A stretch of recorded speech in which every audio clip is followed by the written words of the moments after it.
Welcome back to another video. Today it'll be sweaty gameplay as per the norm, and I'll catch you guys right in the first game. First match is going to be against JB. Definitely going to skip that map, and saves the time, I'll bring my classic Sentai Churchill.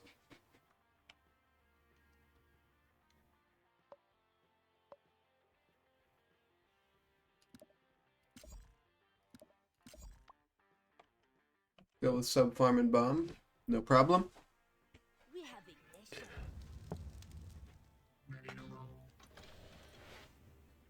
Yeah, so basically I'm going to be trying to have a little bit more informative content. I chose the strategy because it's something I'm really familiar with. Sentai and sub, and bomb as well, but especially sub. I have a lot of experience with it. It's not necessarily the best strategy. I'd say the best strategy on this map is Ace, Engineer, and Farm with Jericho. But this strategy is one that I'm considerably more consistent with. By the way, I put my bomb shooter down to align my Sentai Churchill to place him down as quickly as possible.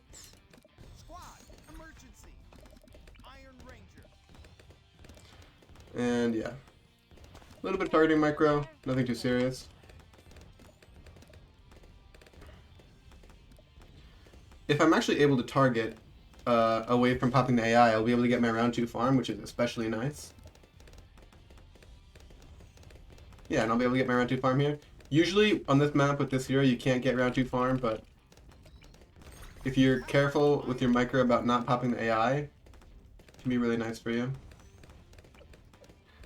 On their side, Gwen and Tact, pretty impenetrable early game if they get their defense correct. So, not really going to put in too much effort. Notably, they're going Gwen and not Psy Gwen. Maybe they don't have it unlocked yet, but... Okay, everything I was theorizing went out the window. For some reason they have sub with... Or, not sub. Maybe sub, but... They have farm tack on Sands of Time with Gwen. I'm assuming it's tack farm ice or tack farm ninja. But both of those strategies are just not very good. So, yeah, just gonna have to make sure that I don't choke to anything dumb, and then I will be able to get the win pretty much no problem.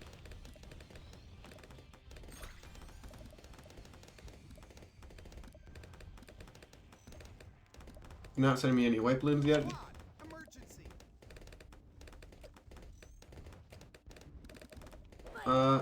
I could greed here for more farms, but since their strategy is kind of bad, I just want to be careful and get at my necessary defense. Yeah. And so what I do here...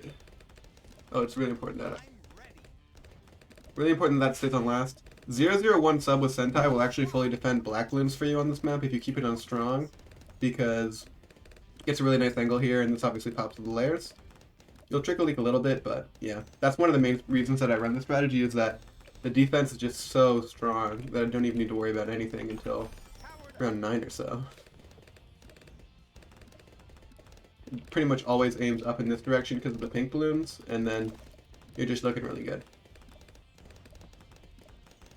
Yeah, like I got my plants so early, they don't even have a second farm yet or their cross path. I will say, the AI pink balloons can give you some trouble, which they are giving me right now.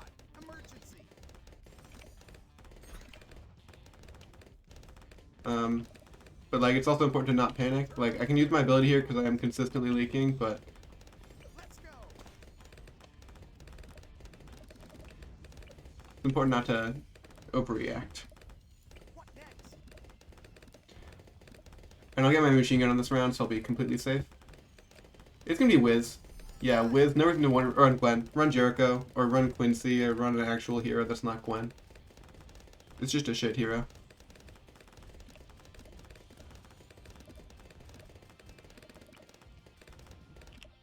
I can get up my second plantation here. Yeah, and they have to buy a whole Necro for round 11. Like, it's just not going to be good for them. I'll send some pressure. I assume this doesn't really get anywhere because they're just going to afford their Necro. But, like, I'll send. Like...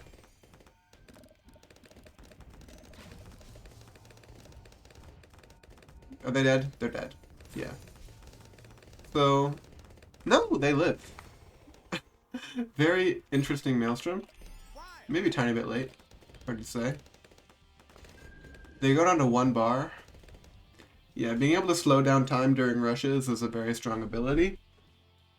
Unfortunately... Oh, and they regenerated 50 lives. Very interesting.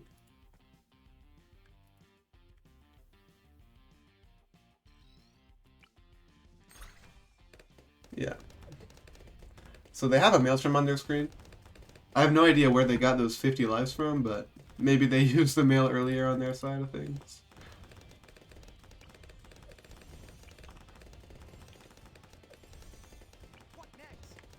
Get a bank down. Yeah, they're going to have no farms and no eco, and I'm going to have a shit ton of farms.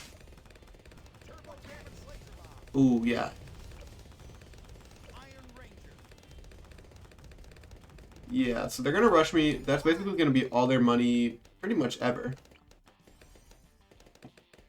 The only thing I'm worried about is them lagging me out. Oh god, yeah. This person's internet is pretty much just awful. I assume they're going to all out me here. My boost is almost back. I'm ready. Nope, they're just going to let me get my abilities back. Yeah, this person is incredibly bad. And their internet is too, which is really annoying. They have a pre-bought Maelstrom. Oh, never mind. There we go. Yeah, we get the disconnect. Hopefully in our next game, we get someone with a bit better of a connection. Yep, pretty much the score that I expected. Anyways, I'll catch you on the next one. Hopefully we get a slightly better opponent. Next match going to be against Shrek the Onion. I'll select ports. Ports is fine. Time's Up. Time's Up is a bit of a choky map, so I don't like it. Off-Tide, an amazing map, one of my top maps. It's almost certainly going to be Snowpat from them. I know this person. They run Snowpat a lot. Okay, BTN, basically similar-ish prediction. We're on Tech Farm Mortar. By no means the meta on this map. The meta is definitely what they're running with BTN, Bomb Farm, Spike Factory, but well played Jericho Tech Farm Mortar can definitely bring home the win. The key against passive strategies like this is to just not pressure early, not rush early, and build a huge money advantage from general outplay. Okay, although if they do start with their BTN, it's going to cause problems for them. Oh, TAC. Okay, TAC makes a lot more sense with the BTN start than Bomb. Oh, I over-ecoed. Oops. Yeah. I was too caught up with how dumb they were that I forgot to eco properly. Let's take my Jericho time, no problem. Yeah. Very easy to layer on them here, but definitely more important to invest money into myself than to invest money into layering on them, and they can just regenerate their lives back with BTN anyways.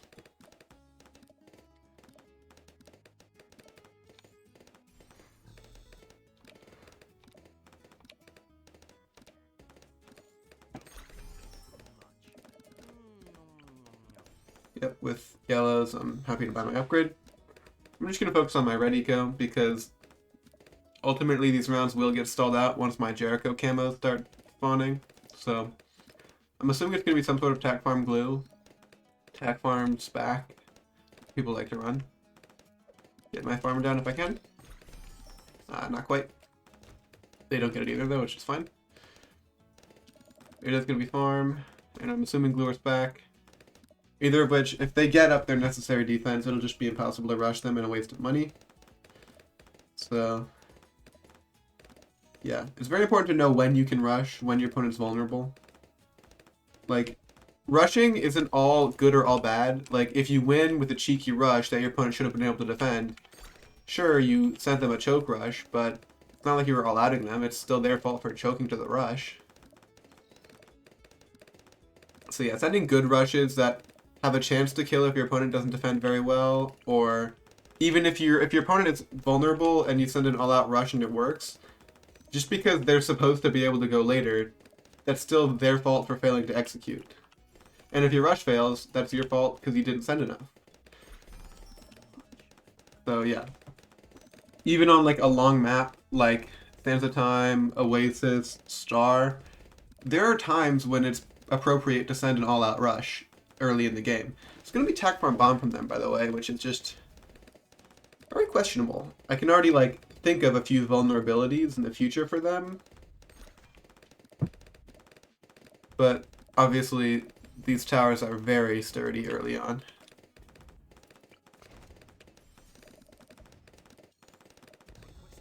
Yeah, again, what they're doing right now, sending me yellows is a bad play, because just for the same reasons that I was saying, focus on yourself, build your money advantage, don't try to impediment my money advantage, because especially with them, they have a strategy that's much more late game oriented than mine. Regal purples like these are just going to do nothing at all. And now, since they're spending all their money on wasteful rushes, and they use their ability already, I can send zebras around 9. And they're going to have a tower boost here. Yeah, I get a free tower boost for pretty much nothing. Just a bloom boost. And now because of that, like, they had to buy defense, they had to react. They're too scared to rush me when I'm vulnerable here on round 9 as well. And they're not going to be able to send, like, the necessary pressure. And also, notice, I have a plant, they don't have a plant. That's because of those yellows and those regrow purples. And they're pre-buying a cluster bomb because their boost is down. And meanwhile, I can just buy more farms. And eco more.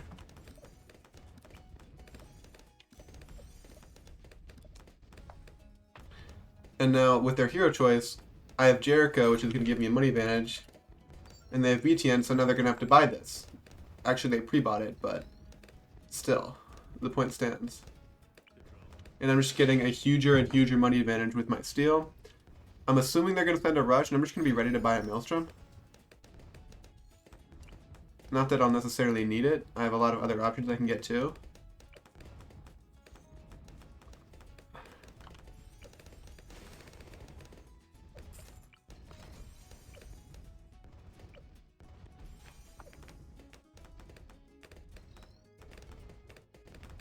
Like, that was all their money for a while. Like, they don't have money right now to send me an immediate rush. If they do, I can buy heavy shells and boosts, but they're not going to have money for a powerful enough rush to punish that because they sent that on round 13. And now they don't even elect to rush.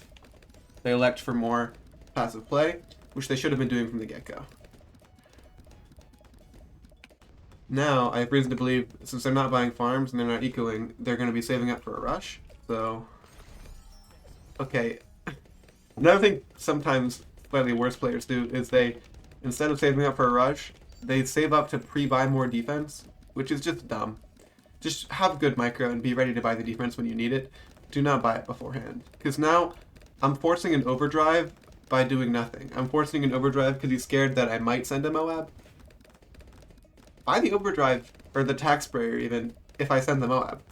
You can buy like a 0-0 attack to prepare, to be ready to micro better, but don't buy the upgrades yet. It's really quick to buy the upgrades, like I'll demonstrate if they send me one. Which they're not going to do because they're going to pre-buy an overdrive.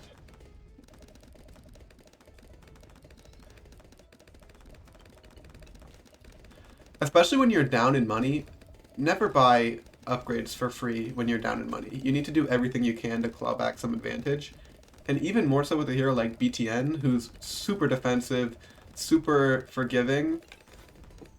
Now, seeing as they've not been ecoing for a while and round 18 is coming up, I'm going to be wary of a potential fortified Moab.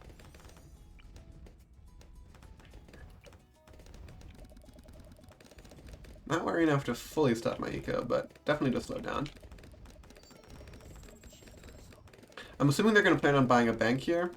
And if they buy a bank, I'll immediately build up a hold on their plantation.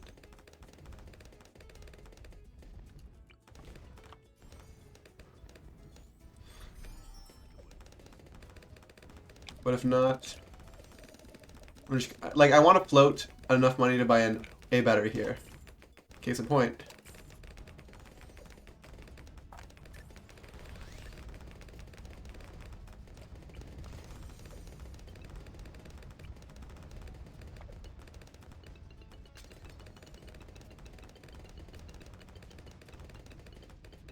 Like I was very smart about that. I didn't buy defense before I needed to, but I was ready to buy it if I had to. That's much better than just fully pre-buying a whole overdrive.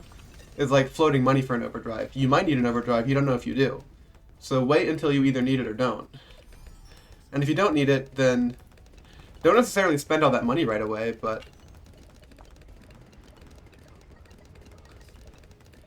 you can invest more into farms and eco than you think. Now they're going to be struggling a lot here. Not quite dead because of BTN, but they are going to leak 700 lives or so. I'm definitely interested in a fortified ZOMG.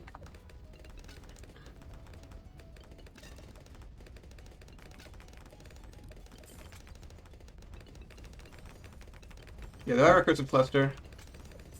I'll just go ahead and immediately send a fortified ZOMG. This is basically a death sentence for them. There's almost no way they can defend this. So I'm definitely predicting some sort of counter rush. Yeah, and for this, I can just get my Shattering Shells and Super Maelstrom.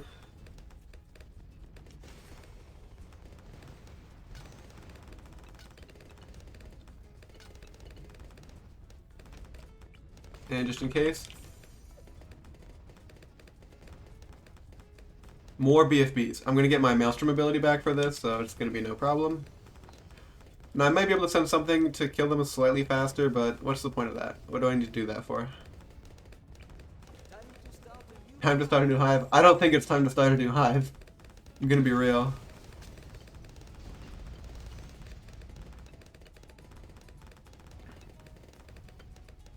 And if you want...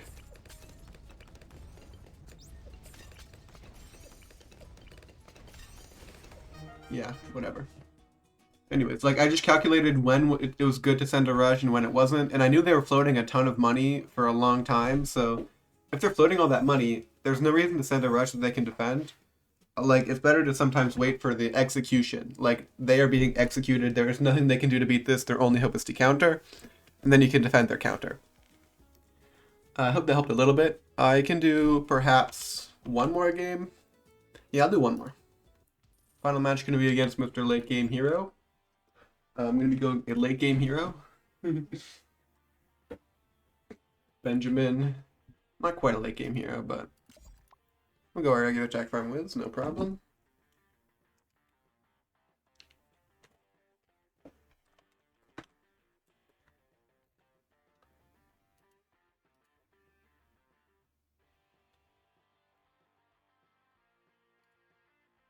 Witness the light. All systems online.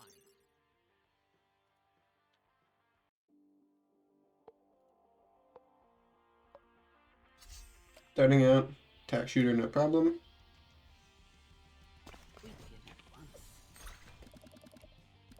Yeah, and on this map, if they eco reds, the round one anti-stall and I can do my regular flowchart, but if they eco blues right off the bat, I do have to switch up my plans a tiny bit and get Ben and eco boost early if I want to make sure that I get him on round one. Yeah, and I have all the math figured out, like long in advance, like exactly how many reds to send and blues to send to afford Ben while ecoing as much as possible. I've played this map with this hero hundreds of times, so there's no, like, confusion, there's no uncertainty in the early game. Like, this guy, right now he's got a fair bit of uncertainty in the early game. If you're ever leaking this much or being forced to tower boost, yeah, it's not a good look. Game over, man. He does have a very strong boomer spot, but he's already down to like, what, almost 40 lives? So I don't play boomerang all that much, but like I understand the tower enough to know that he's made some big mistakes. Yeah, and also eco on this map, yikes. Eco is not it.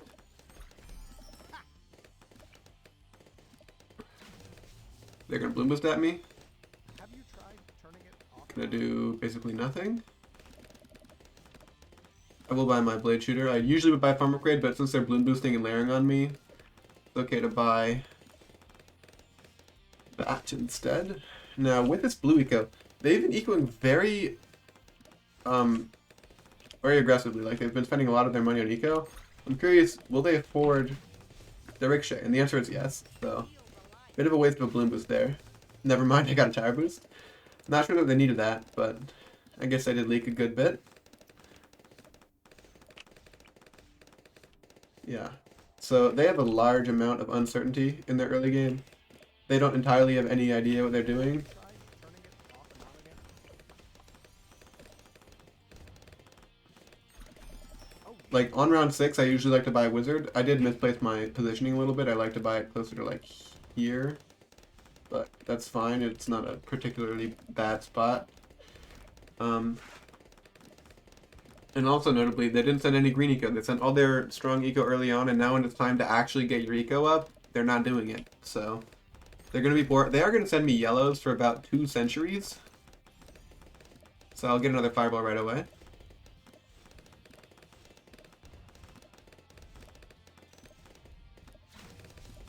Yeah, and since they've used 3 bloom boosts now, I'm happy to use a tower boost. They're going to be up 2 bloom boosts for, or 3 bloom boosts for 1 tower boost. It's a really good deal for me. Yeah, and they're going to keep on sending into boost. Going to be no problem at all. Now I'm just going to continue ecoing and start saving up for my... I'll get another wizard here. Keep ecoing and save up for my necromancer.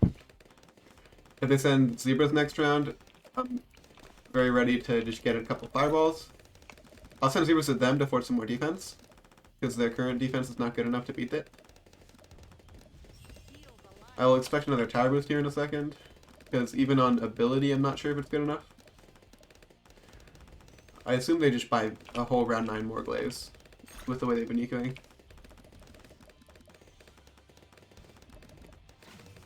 Or they're gonna die? I'll take another tower boost. Now, theoretically, I was vulnerable to a rush there, but if they rush me, I'll tell you what happens. I sell my farm, buy a Maelstrom, they don't afford their camo around 12. Speaking of camo around 12, yeah, they got the camo around 12, but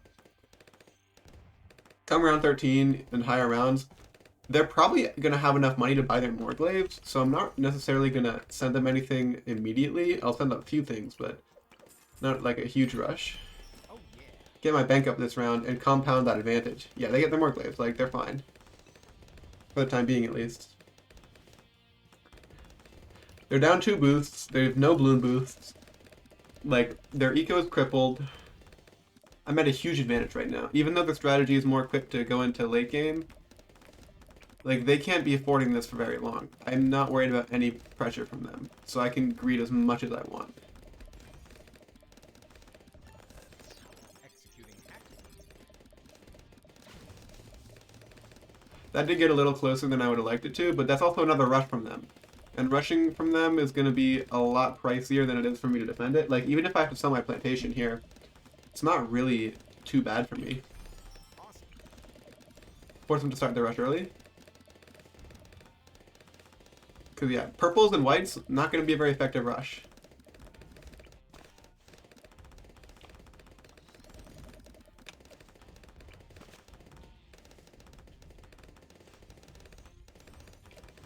And I'll just get 1 more fireballs.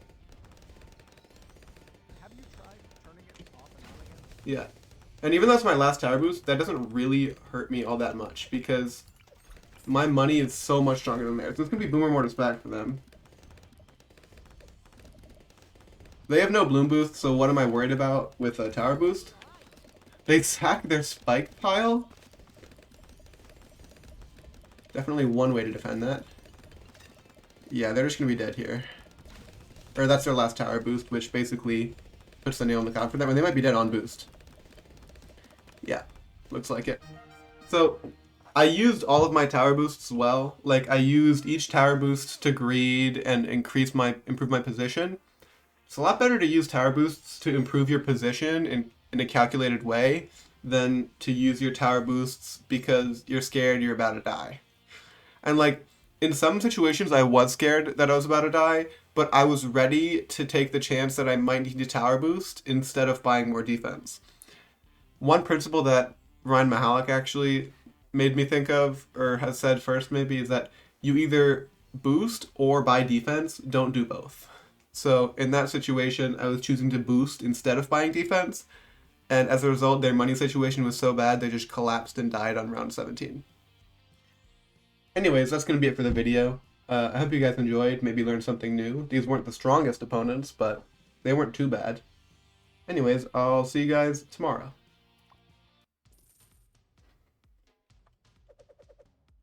My friend Ryan actually also has a Bloons YouTube channel, and they currently have way more subscribers than me. So subscribe so we can pass them ASAP. Thanks.